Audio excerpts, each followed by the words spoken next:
You ask Tiger to solve. This deals with linear equations with one unknown. The final result is x equals 2. Let's solve it step by step. Group all x terms on the left side of the equation. Add 4x to both sides. Group like terms. Simplify the arithmetic. Group like terms. Simplify the arithmetic. Group all constants on the right side of the equation. Add 5 to both sides.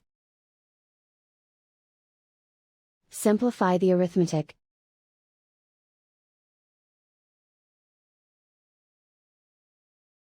Isolate the x. Divide both sides by 7. Simplify the fraction. Find the greatest common factor of the numerator and denominator.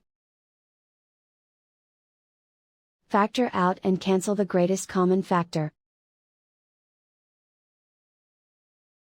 And so the final result is x equals 2.